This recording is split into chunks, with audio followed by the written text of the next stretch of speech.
హరే కృష్ణ హరే కృష్ణ ప్రభుజీ. హరే కృష్ణ మాతాజీ. హరే కృష్ణ. అందరికీ స్వాగతం అండి. సో మన తెలుగు గీత కార్యక్రమానికి ప్రతిరోజు కూడా ఒక చక్కని భగవద్గీత శ్లోకంతో మన యొక్క ఉదయాన్ని దైవ ప్రార్థనలతోటి భగవంతుని యొక్క సేవతోటి భగవద్గీత పఠనంతో మనము ప్రారంభిస్తున్నాము. సో అందరికీ కూడా మన యొక్క తెలుగు గీత కార్యక్రమానికి స్వాగతం అండి. సో మన కార్యక్రమం మొదలు పెట్టే ముందు ఇస్కాన్ శేషాద్రిపురం అధిష్టాన దేవతలైనటువంటి జగన్నాథుడు, బలదేవ, సుభద్ర మహారాణి, సుదర్శన, నితాయ్ చైతన్య, పామనదేవ్, పంచతత్వ సో అందరికీ కూడా నమస్కరించుకుంటూ ఈ రోజు చక్కగా మాకు భగవద్గీత శ్లోకం అర్థమయ్యి దాన్ని మేము మా జీవితంలో చక్కగా ఇంప్లిమెంట్ చేసేలా చూడండి స్వామి అని చెప్పేసి మనందరూ కూడా భగవంతుని ప్రార్థించుకుందామండి, జగన్నాథుణ్ణి. సో మన కార్యక్రమంలో ముందుకు వెళ్దాము, ప్రార్థనలు చేసుకుందాము. ఓం అజ్ఞానాతిమిరాంధస్య జ్ఞానాంజనశలాకయా చక్షురున్మిలితం యేన తస్మై శ్రీ గురవే నమః. నమో ఓం విష్ణుపాదాయ కృష్ణప్రష్టాయ భూతలే శ్రీమతే భక్తివేదాంత స్వామినితి నామినే. నమస్తే సరస్వతే దేవి గౌరవాణి ప్రచారిణే నిర్విశేష శూన్యవాది పాశ్చాత్య దేశతారిణే. జయ శ్రీ కృష్ణ చైతన్య ప్రభు నిత్యానంద శ్రీ అద్వైత గదాధర శ్రీవాసాది గౌర భక్త వృంద. హరే కృష్ణ కృష్ణ కృష్ణ హరే హరే, హరే రామ రామ రామ హరే హరే. సో మనము 3వ అధ్యాయము కర్మయోగంలో ఉన్నామండి. చాలా చక్కని శ్లోకం. ఈరోజు 30వ శ్లోకం చూస్తున్నాం మనము. మయి సర్వాణి కర్మాణి సన్యస్యాధ్యాత్మ చేతసా నిరాశీర్నిర్మమో భూత్వా యుధ్యస్య విగత జ్వరః.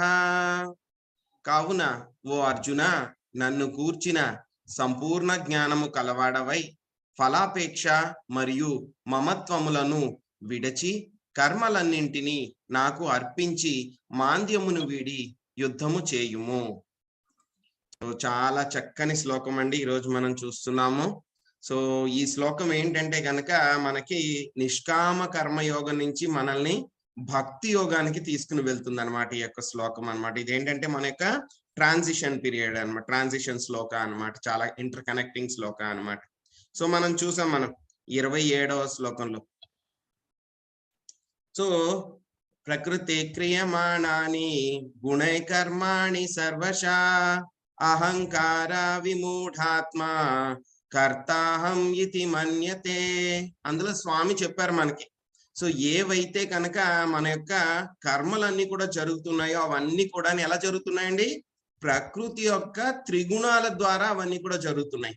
ప్రకృతి త్రిగుణాలే అవన్నీ కూడా చేపిస్తున్నాయి అన్నమాట అవన్నీ కూడా. కానీ ఎవరు జ్ఞానం లేని వాళ్ళు ఏమనుకుంటున్నారు? ఆ కర్మలన్నింటినీ కూడా నేనే చేసేస్తున్నాను అని అనుకుంటారు అనమాట. ఆ కర్మలన్నింటినీ కూడా నేనే చేస్తున్నాను, నా వల్లే జరుగుతున్నాయి, అంతా నేనుండడం మూలంగానే జరిగింది ఇవన్నీ కూడా అని అనుకుంటారు అనమాట. సో మనం ఏంటంటే ఆ కర్మల్లో కూడా మనం ఏంటంటే జస్ట్ ఒక చిన్న ఫ్యాక్టర్ అంతే అనమాట, ఏదైనా ఒక పని జరగాలంటే కనుక. సో అది కూడా తర్వాత చెప్పారు. ముందు శ్లోకంలో కూడా మనం చూసాం, ప్రకృతి యొక్క గుణాల్లో మోహ వశులైనటువంటి వాళ్ళు ఏమనుకుంటారు? సంపూర్ణముగా నియుక్తులై వాళ్ళు సంగత్వాన్ని కలిగి ఉంటారు అనమాట. సో అజ్ఞానం కారణంగా వాళ్ళు ఏమనుకుంటారు? మొత్తం అంతా కూడా మేమే చేస్తున్నాము, నా వల్లే జరుగుతుంది మొత్తం, నేను లేకపోతే కనుక ఏది జరగదు అని చెప్పని వాళ్ళు అనుకుంటారు అనమాట. స్వామి ఏం చెప్పారు? అలాంటి వాళ్ళని డిస్టర్బ్ చేయొద్దని కూడా స్వామి చెప్పడం జరిగింది. కానీ భక్తులు ఏం చేస్తారు? అటువంటి వాళ్ళని కూడా డిస్టర్బ్ చేసి స్వామి దగ్గరికి తీసుకుని వెళ్తారనమాట. సో అది భక్తుల యొక్క గొప్పదనం అనమాట. సో ఈ శ్లోకంలో మనము ఏం చూడబోతున్నాము అని అంటే కనుక, సో చాలా చక్కని శ్లోకం అనమాట. ఇదేంటంటే కనుక ఇప్పటిదాకా మనకి ఏం చెప్పామంటే కనుక మనం ఏం నేర్చుకున్నాం? మనము నిష్కామ కర్మయోగం గురించి నేర్చుకున్నాం అనమాట. అంటే కనుక సో ఎటువంటి ఫలాపేక్ష లేకుండా మనం ఏ విధంగా కర్మలు చేయాలి అనేటువంటి నిష్కామ కర్మయోగం గురించి మనం నేర్చుకున్నాం అన్నమాట. కానీ ఈ శ్లోకం ఏంటంటే కనుక భగవద్గీత యొక్క ముఖ్య ఉద్దేశాన్ని చెప్తుంది అనమాట ఈ యొక్క శ్లోకం. సో ఏ ముఖ్య ఉద్దేశం ఏమిటి భగవద్గీత అనేటువంటిది మనకి ఈ శ్లోకంలో మనం తెలుసుకుంటాం అన్నమాట. సో ఏం చెప్తున్నారు మనకి ఈ యొక్క శ్లోకంలోను, మనము ఎలా చేయాలి, మనము ఈ యొక్క పనులన్నీ ఎలా చేయాలి అంటే కనుక స్వామిని గూర్చినటువంటి సంపూర్ణ జ్ఞానం కలిగి ఉండాలన్నమాట. కలిగి ఉండి మనము ఎటువంటి ఫలాపేక్ష అదే విధంగా మమత్వము కూడా కలగకుండా కర్మలన్నిటినీ చేసి సో వాటిని స్వామికి అర్పించాలన్నమాట. సో రకరకాలైనటువంటి విషయాలు స్వామి చెప్పారు, అవి ఏంటనేటువంటిది ఒక్కొక్కటి మనం చూద్దాం అన్నమాట. సో మొత్తం ఏం చేయమన్నారు, ముందుగా స్వామికి ఆ యొక్క కర్మ యొక్క ఫలితాలన్నింటినీ కూడా స్వామికి అర్పించమన్నారు. ఎలాగ అర్పించమన్నారు అని అంటే కనుక మొట్టమొదటి విషయం ఏంటంటే కనుక స్వామి మీద పూర్తిగా మనం ఆధారపడి భగవంతుడు శ్రీకృష్ణుడి మీద పూర్తిగా ఆధారపడి మనము పూర్తి జ్ఞానంతో పూర్తిగా భగవంతుడి మీద ఆధారపడి మనము ఆ యొక్క పనులన్నిటిని కూడా చేయాలి, స్వామికి అర్పించాలన్నమాట. సో రెండవది ఏంటి మనకి అంటే కనుక నిరాశీర్ అని చెప్పారు. అంటే కనుక మన యొక్క పర్సనల్ సొంత కోరికలు ఫలాపేక్ష లేకుండా మనం చేయాలని చెప్పారు. ఇంకా మూడోది ఏంటంటే కనుక నిర్మము భూత్వా, అంటే ఎటువంటి ఓనర్షిప్ అన్నమాట, నేనే యజమానిని అనేటువంటి భావన లేకుండా చేయమన్నారనమాట. సో ఆ విధంగా మన యొక్క కర్మలన్నీ కూడా చేయమన్నారనమాట. సో మనం చూస్తే కనుక ప్రాక్టికల్ ఎగ్జాంపుల్స్ మనం కళ్ళ ముందే చాలా జరుగుతూ ఉంటాయి అన్నమాట, కానీ మనం పట్టించుకోమన్నమాట అవన్నీ కూడా. సో అలాగే ఒక ప్రాక్టికల్ ఎగ్జాంపుల్, ఒక లైఫ్ అన్నమాట, ఒక వ్యక్తి యొక్క లైఫ్ అన్నమాట ఏమిటి అనేది అంటే ఒక చిన్న ఎగ్జాంపుల్ చూద్దాం అన్నమాట. సో ఎవరంటే కనుక జాన్ డి రాక్ ఫెల్లర్ అని చెప్పేసి ఆయన అమెరికాలో గొప్ప బిలియనీర్ అన్నమాట ఆయన. సో చాలా చాలా డబ్బున్న వ్యక్తి అన్నమాట. సో ఆయన అమెరికాలో చూస్తే కనుక మొట్టమొదటి బిలియనీర్ అన్నమాట, చాలా రిచెస్ట్ పర్సన్. ఆయన సమయంలో ఆయన చాలా ధనవంతుడు అన్నమాట, నెంబర్ 1 అన్నమాట ప్రపంచంలోని.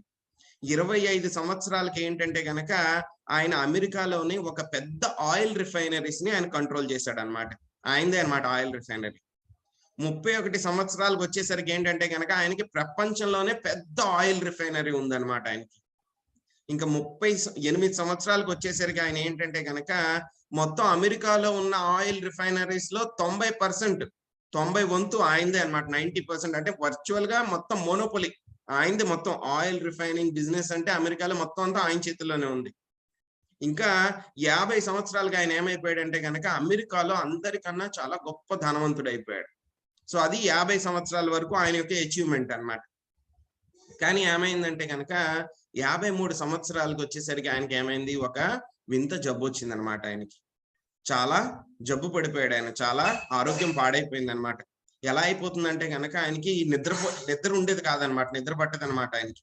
మొత్తం శరీరం అంతా కూడా పూర్తిగా నొప్పులు అనమాట, ఫుల్ పెయిన్.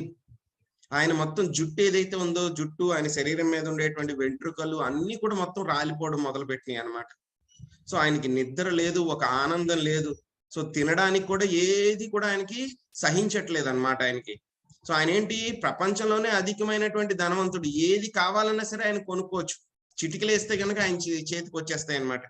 కానీ అటువంటి వ్యక్తి ఏమైందంటే కనుక ఆయనకి ఏం తినగలడంటే కనుక ఏదో కొంచెం సూపు, అదే విధంగా ఏదో క్రాకర్స్ అలాంటివి ఏవో చిన్న చిన్నవి డైజెస్ట్ అయ్యే మాత్రం తినగలడు అనమాట. సో ఆయన ఏం చేశాడంటే కనుక డాక్టర్స్ దగ్గరికి వెళ్ళాడు, గొప్ప గొప్ప డాక్టర్స్ దగ్గరికి వెళ్ళాడు అనమాట. వెళ్తే కనుక ఏమైంది, గొప్ప డాక్టర్స్ అందరూ కూడా చెప్పేశారు ఆయనకి, ఇంకా మాక్సిమం అంటే కనుక మీరు ఒక ఏడాది బతుకుతారేమో, అంతకన్నా ఎక్కువైతే కనుక మా మందులతోటి మా వల్ల కెపాసిటీ తోటి మేము బతికించలేమో అని చెప్తారనమాట. సో ఆయన అలాగే బాధపడుతూ ఉంటాడు. సో బాధపడుతూ ఉంటే కనుక ఒక రోజు రాత్రి సడన్ గా నిద్ర లేచిన టైంలో ఆయనకు ఒక ఆలోచన వస్తుంది అనమాట. సో నేను ఎలాగో చనిపోతాను, ఇంకా చనిపోయే స్టేజ్ కి దగ్గరకు వచ్చాను. సో నా దగ్గర బోల్డ్ ఆస్తుంది, ఇదంతా కూడా నేను ఇక్కడే వదిలేసి వెళ్ళిపోతాను నేను. సో దీన్ని ఏమైనా నేను సదుపయోగం చేయాలి అనేటువంటి ఒక కోరిక, ఆలోచన వస్తుంది అనమాట ఆయన. సో వెంటనే ఆ రోజు ఉదయాన్నే ఆయనకు ఉన్నటువంటి గొప్ప గొప్ప లాయర్లు ఉంటారు కదండి, పెద్ద పెద్ద అంత బిజినెస్ ఎంపైర్ అంటే ఆయనకి అటార్నీ, లాయర్స్ ని, డాక్టర్స్ ని, వాళ్ళ యొక్క వీళ్ళు క్యాషియర్స్ ఎవరైతే కనుక వాళ్ళ ఫైనాన్షియల్ మేనేజ్మెంట్ చూసి వాళ్ళు ఉంటారో వాళ్ళందరినీ కూడా పిలిపించారనమాట. పిలిపించి ఆయన ఒక విషయం చెప్తాడు, సో నేను ఇంక చనిపోయేలాగా ఉన్నాను, సో నా ఆస్తి అంతా కూడా ఏం చేస్తానంటే కనుక ఒక ఫౌండేషన్ స్టార్ట్ చేస్తాను నేను. ఆ ఫౌండేషన్ స్టార్ట్ చేసి ఆ ఫౌండేషన్ చారిటీ వర్క్ కోసం పెడతాను, రాక్ ఫెల్లర్ ఫౌండేషన్ అని చెప్పేసి. సో డాక్టర్స్ ని కూడా పిలిపించారనమాట ఆయన. పిలిపించి చెప్తారనమాట, సో ఫౌండేషన్ స్టార్ట్ చేస్తున్నాను, మీరు ఏంటంటే కనుక గొప్ప గొప్ప జబ్బులు ఏవైతే ఉన్నాయో వాటిలన్నిటిని కూడా ట్రీట్ చేయడానికి మీరు మందులు అవన్నీ కూడా కనిపెట్టండి అని చెప్తారనమాట. సో ఆయన ఏం చేస్తాడో ఫౌండేషన్ స్టార్ట్ చేస్తారు. ఆయన దగ్గర ఉన్న ధనాన్ని, చాలా ధనాన్ని అంతా కూడా ఆ ఫౌండేషన్ కి చారిటీ వర్క్ కోసం స్టార్ట్ చేస్తాడు, పంపిస్తాడు అనమాట. సో దానికి రిజల్ట్ ఏమైంది అని అంటే కనుక గొప్ప గొప్ప మందులన్నీ కూడా కనుక్కున్నారనమాట డాక్టర్స్ ఆయన ఫౌండేషన్ ద్వారా. సో పెన్సిలిన్ కనుక్కున్నారు. సో అదే విధంగా మలేరియా జబ్బుకి క్యూర్ కనుక్కున్నారు. అదే టీబీ, ట్యూబర్క్యులోసిస్ కి, అదే విధంగా డిప్టీరియా, వీటిలన్నిటికీ కూడా జబ్బుకి మందులు కనుక్కున్నారు అనమాట, వ్యాక్సిన్స్ అవన్నీ కూడా. సో ఇదంతా కూడా one side of the story. So ఆయనకున్న డబ్బులన్నీ కూడా సంపాదించుకున్నాడు, అదంతా కూడా చారిటీకి వాడాడు.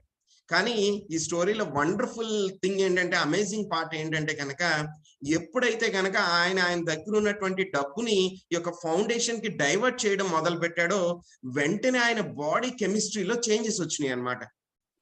చేంజెస్ వచ్చి మెల్లిమెల్లిగా ఏమైంది, ఆయన యొక్క ఆరోగ్యం ఇంప్రూవ్ అవడం మొదలు పెట్టింది అనమాట.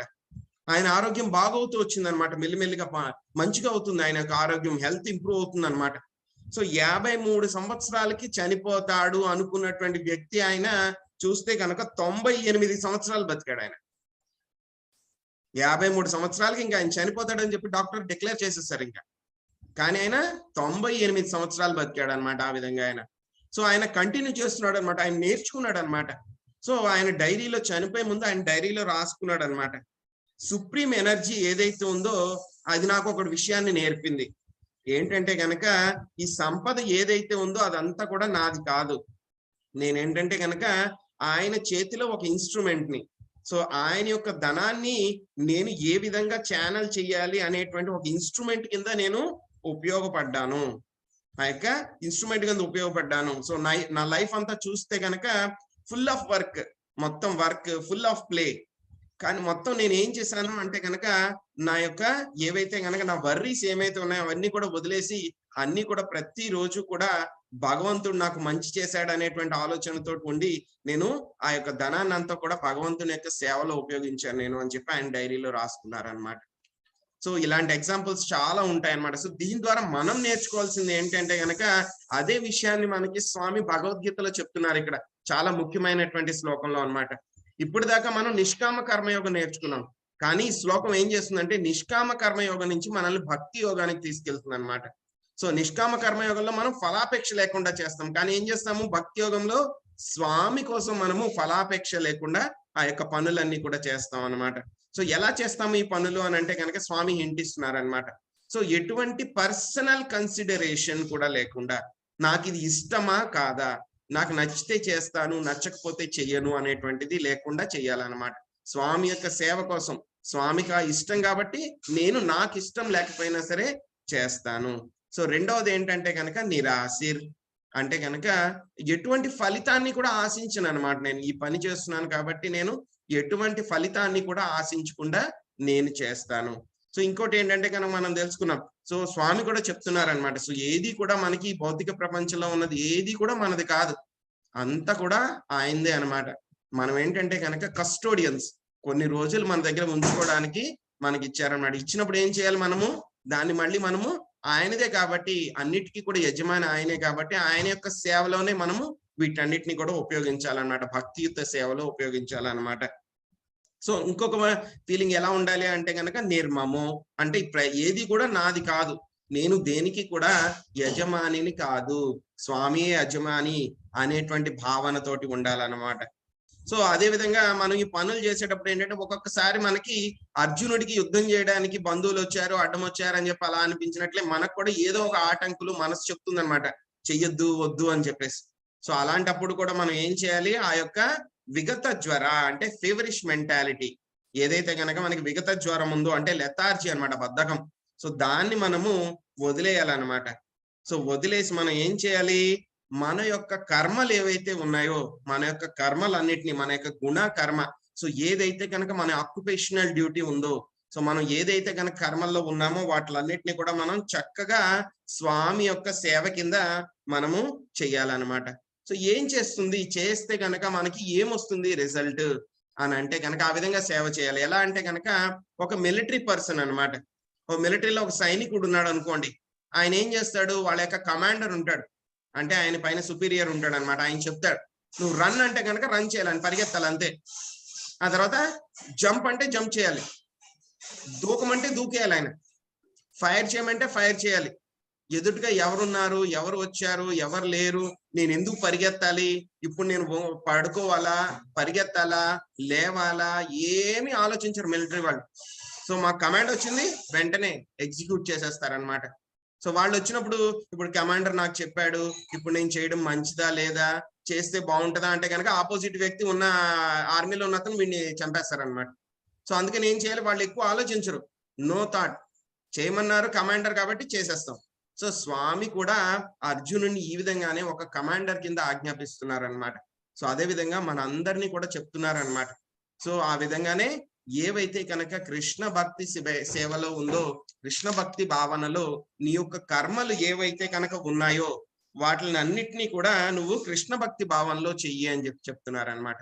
సో ఏమవుతుందండి, బాగానే ఉంది, స్వామి చెప్పారు మనకి చేయమంటున్నారు, చేస్తే కనుక ఏమొస్తుంది చివరికి అని అంటే కనుక దాన్ని కూడా మనకి స్వామి ఇస్తున్నారు అనమాట. ఏమవుతుంది రిజల్ట్ అంటే కనుక పాత్ ఆఫ్ లిబరేషన్, మనకి ముక్తి లభించడానికి ఆ యొక్క ద్వారం అనేది తెరుచుకుంటుంది అనమాట, ఆ దారి అనేది తెరుచుకుంటుంది అనమాట.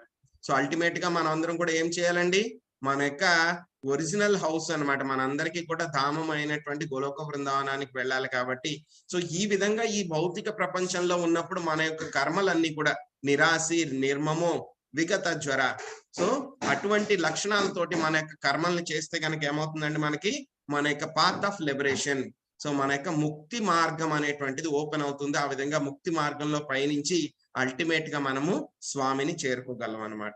సో హరే కృష్ణ. సో రేపు మళ్ళీ ఇంకొక చక్కని శ్లోకంతో కలుసుకుందామండి. సో ఎవరికైనా ఏమైనా ప్రశ్నలు ఉన్నాయండి?